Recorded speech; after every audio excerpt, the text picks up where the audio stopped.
weren't sure where we were going.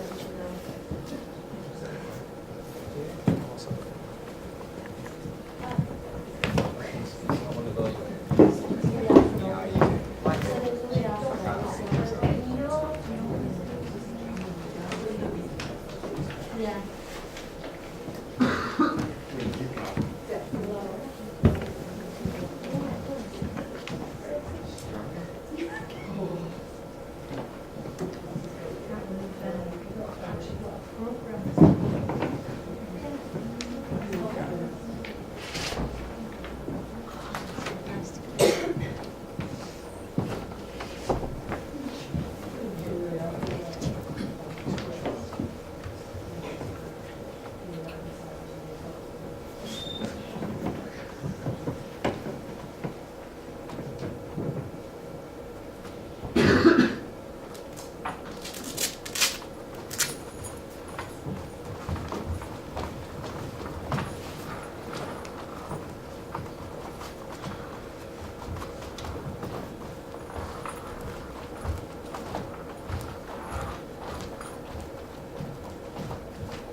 Cleft from cliff and crag at the ragged foot of the glen.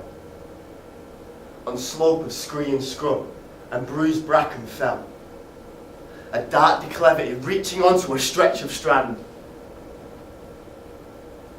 The smallest town.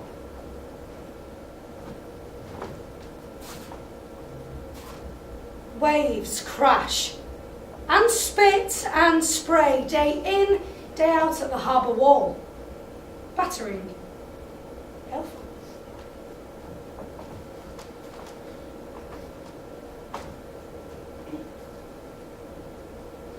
Sea litter and salt scum, fishing crates and creels. A scattering of crofts sit their ground, with plain faces turned from the sea, towards fields of scurvy grass and tormentil, that are never still in the sea winds.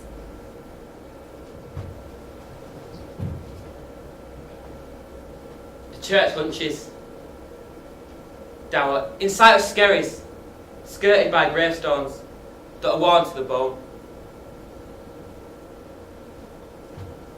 And leading to the town, a single road edged by peat hags. From over maudlin moor and cranny through mountains, it twists along a lonely way. Travellers and tradesmen never get this far.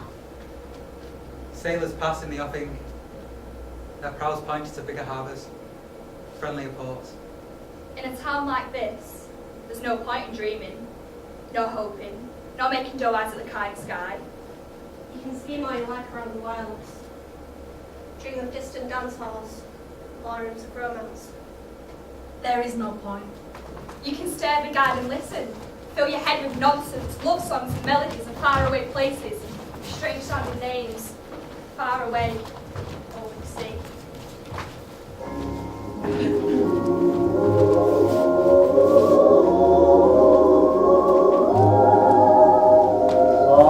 Faraway places with strange sounding names, far away over the sea. Those faraway places with the strange sounding names are calling, calling me. Gold to China, or maybe Siam. I wanna see for myself those faraway places I've been reading about in a book that I took.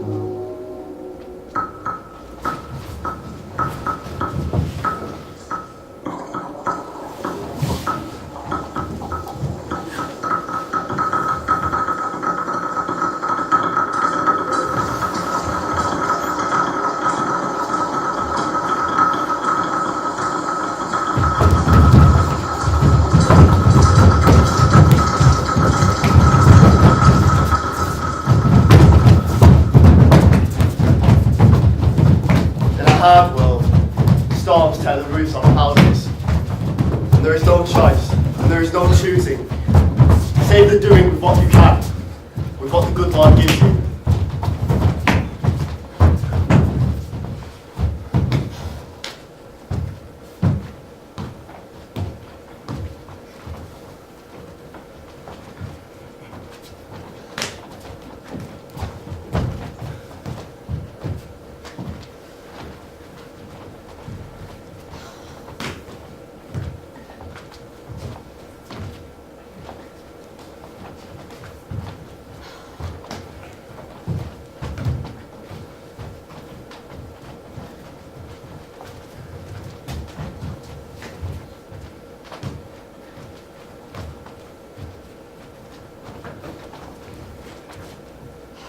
The sea rages against the shore, throws up driftwood that has strange beauty, but only to the youngsters.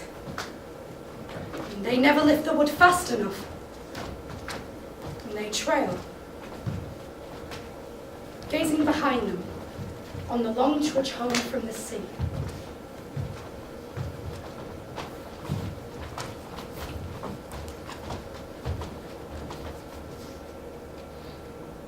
In a town like this, there's no point in dreaming, and that's what they tell from the start. But the young ones gather by the wireless, or stand alone and stare low to musing by the sea sounds, by the to-fro of the waves, tides.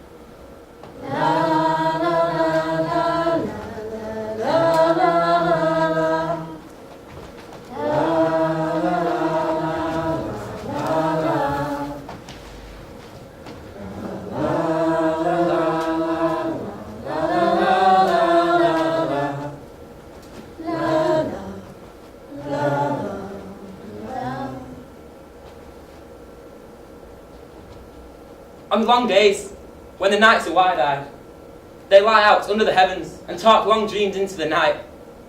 And God help them if they are sent to bed in the strange dimness of the day. Still light outside their window. They cannot sleep. So they lie there, dreaming and dreaming. The town folds away into a pocket of the heart, and the wide world is theirs for the taking.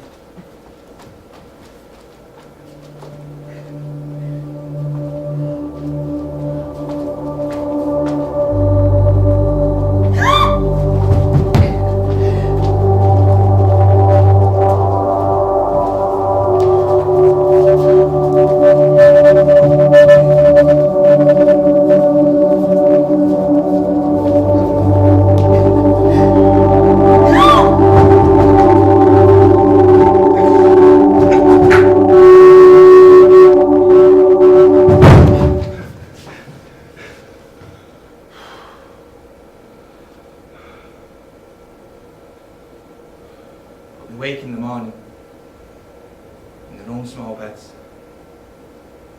The dream road disappeared, behind the hill. And the town has them in its pocket.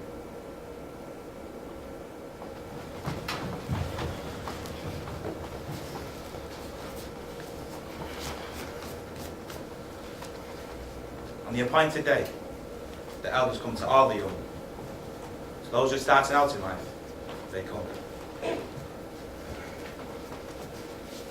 A town such as this, far out on the edge, where the weather is untamed, it must appease and please and give up offerings to ensure safe passage through the seas. Storm's passage through the seasons. Every year, the smallest town makes its arrangements with the universe. They do their worst.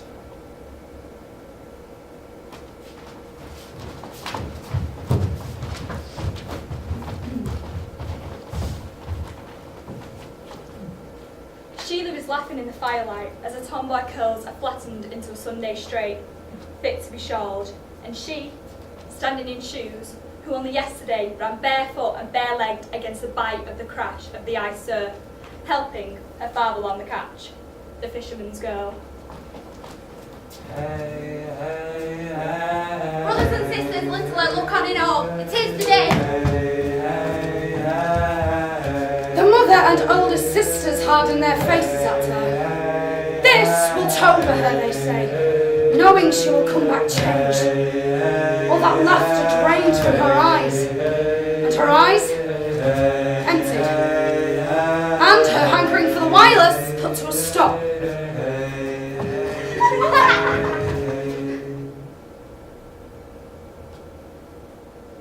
On the Darkest day of the dark year, the church is cold-hearted, lightless, and the menfolk gather to serve the will of an angry Old Testament God who clenches his fist tighter still on the short rope on which he holds the town. A dark prayer is brought forth into the dark of the first day. It is begun. They go now, to take them from their families. Those young ones just starting out in life. Hard boots on cold storm. The church door strains into the storm, and salt wind scours weathered faces. Only one fisherman has a look of wildest doubt. The little ones are still sleeping from the early start, under their mother's feet and tugging at Sheila's sleeve. All breaths catch when the knock comes. The elders are on the doorstep, grey-coated, black Bibles under their arms, righteousness tightening in their jaws. Sheila goes with them, disappeared into their midst like a frail candle of light, flickering fit to go out in the black church coat storm. In a time long out of memory, wind drove the waters with such force a bolt of granite magma was thrown up onto the beach, out to ungodly reach, dense as a meteorite. From just a star distance of darkness, they call it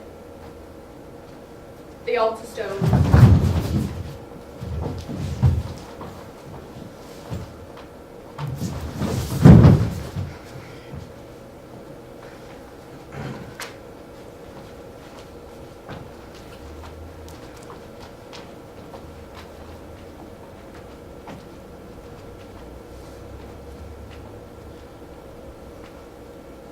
This is the dream shedding.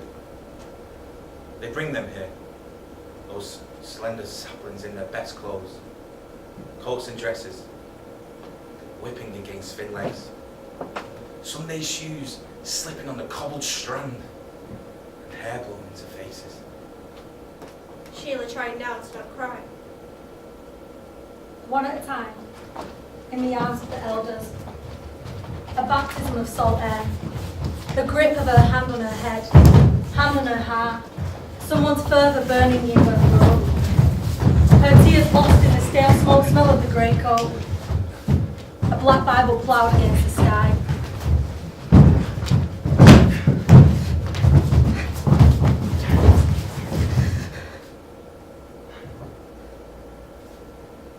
This is the dream shedding. The town's agreement with the insistent sea and its jealous God.